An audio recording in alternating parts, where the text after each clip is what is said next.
ఏకంగా 87,612 కోట్ల రూపాయలు రుణాలన్నీ కూడా రైతన్నలే మాఫీ చేస్తానని చెప్పడం, అప్పట్లో చంద్రబాబు నాయుడు గారు చెప్పిన ఆ మాట నమ్మడం, బ్యాంకుల్లో పెట్టిన బంగారం ఇంటికి రావాలంటే బాబే ముఖ్యమంత్రి కావాలని ఆయన పబ్లిసిటీ ఇవ్వడం, ఆ ఇచ్చిన ఆ పబ్లిసిటీని రైతన్నలు నమ్మడం, నమ్మిన తర్వాత చంద్రబాబు నాయుడు గారు ప్రభుత్వం వచ్చిన తర్వాత ఎంత దారుణంగా రైతన్నలను మోసం చేశాడు అని గమనించమని చెప్పి అడుగుతా ఉన్నా.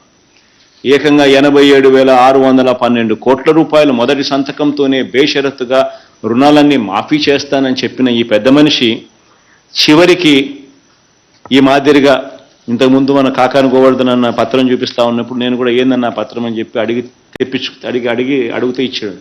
ఈ మాదిరిగా పత్రం ఇచ్చి ఈ మాదిరిగా రైతన్నలందరికీ కూడా బేషరతుగా మొదటి సంతకంతో 87,612 కోట్ల రూపాయల రుణాలు మాఫీ చేస్తానని చెప్పి చివరికి చంద్రబాబు నాయుడు గారు ఆ 87,612 కోట్ల రూపాయల మీద పడే వడ్డీ, చివరికి సున్నా వడ్డీ అనే పథకాన్ని కూడా ఈయన ఎగరగొట్టేశాడు ఇవ్వకుండా. ఆయన ఎగరగొట్టిన సున్నా వడ్డీ డబ్బులు కూడా మన ప్రభుత్వం కూడా ఇచ్చిన దాఖలాలు ఇప్పుడే కనిపిస్తా ఉన్నాయి, మనమే ఇచ్చినాం. అంటే 87,612 కోట్ల రూపాయలు మాఫీ చేస్తానని చెప్పి సున్నా వడ్డీ పథకాన్ని సైతం ఎగరగొట్టి ఆ 87,612 కోట్ల రూపాయల మీద రైతన్నలు కట్టిన వడ్డీలు, చక్కెర వడ్డీలకు కూడా సరిపోని విధంగా 87,000 కోట్ల మీద సంవత్సరానికి వడ్డీనే దాదాపుగా కనీసం 5-6 వేల కోట్ల రూపాయలు. 5 ఏళ్లలో ఆ వడ్డీలు వేసుకున్నా కూడా 87,000 కోట్ల మీద 5,000 కోట్ల రూపాయలు వడ్డీలు వేసుకున్నా 30,000 కోట్ల వడ్డీలకే. అలాంటిది ఈయన కట్టింది కేవలం 5 సంవత్సరాలు కలిపి 15,000 కోట్లు.